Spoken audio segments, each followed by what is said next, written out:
ranking member on the Appropriations Committee.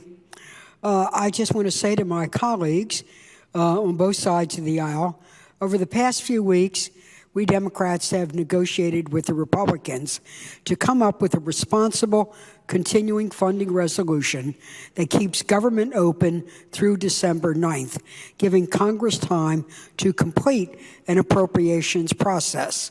Our goal was to respond to compelling urgent needs, Zika, Flint, floods in Louisiana, and also our national security, as well as those things that are important to the economy of the United States of America.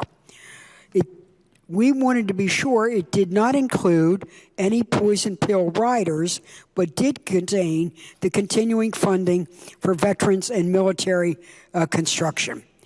Our negotiations have been cordial and productive. I want to compliment the other side of the aisle on their professionalism and on their civility.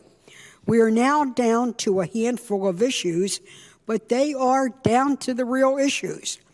Now the Republican leader, the Majority Leader, has filed a Republican-only bill, the substitute that has now been placed before the Senate today. We Democrats cannot vote for that substitute, and urge others to vote against it. What we want to be sure is that we avoid a government shutdown and a government showdown and continue the constructive talks that we've had. But the substitute offered by the Republican Majority Leader falls short. What is wrong with the bill before us? Well, one, it fails to help the people of Flint, Michigan. 100,000 people in Flint, Michigan are still waiting for their water to be clean and safe. 9,000 children have already had lead exposure that can cause permanent and irreversible damage.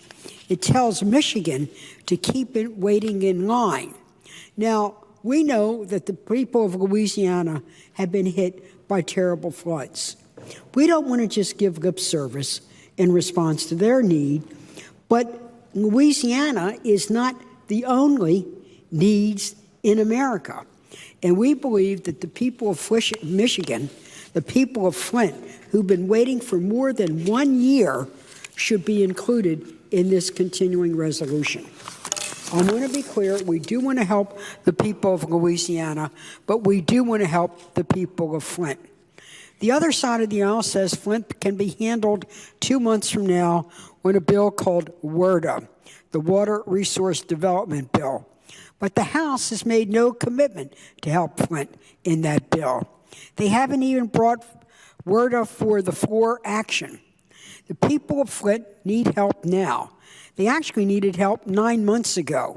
Remember, they're in a jackpot because of flawed budget cuts and our failure to enact a comprehensive infrastructure bill where cities like Flint, Baltimore, and so on could do something about their aging water infrastructure and at the same time create American jobs in our own urban communities. The Senate passed Flint funding on the WRDA bill 95-3 last week. So why wait? It's paid for. We have a framework for proceeding. Let's just do it. Also, Democrats continue to while we continue to fight for Flint, we will not stand by on partisan policy riders, like the SEC political disclosure to a 10-week continuing funding resolution.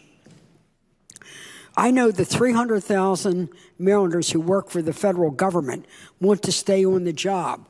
I want them to know we're working very hard to keep the government open and to avoid a shutdown or a slam down. But we need to make sure we help our veterans. We need to make sure we have the funds to fight Zika and the terrible challenge of children being born with the most horrific and lifelong, as short as their little lives might be, lifelong permanent handicaps. And we want to help Flint. And most of all, we know that in a $1 trillion budget that funds both domestic and military, that we have a framework to move ahead. Really, serious work has been done here on national security. The funding of the Department of Defense, the funding of other agencies that contribute to our national security, whether it's the State Department and their diplomatic efforts, whether it's Homeland Security. And boy, didn't they do a good job responding last weekend to the challenges in New York? But in every community, we face these. And at the same time, when you look like at the labor HHS, an agency like the National Institutes of Health, we want them to keep the lights on so that they can keep the light of hope going on to make sure we find cures for disease. We'll say more about this. We appreciate the Republican, the majority leader, for continuing conversation with us. We are a work in progress. Let's get back to work. Let's continue to make progress. We've taken steps forward. Let's not take steps sideways or take steps backward. Let's continue making progress. Let's get rid of the poison pill riders. Let's come to an agreement on how we can help Louisiana and help Flint and resolve some of these other issues. So, Mr. President, we look forward to more conversation, more constructive conversation, and our side of the aisle stands ready to engage in those conversations and negotiations. And I urge my colleagues to kind of be on standby to wish us well so that we keep doing the job we were elected to do. Mr. President, I have concluded my remarks. Is it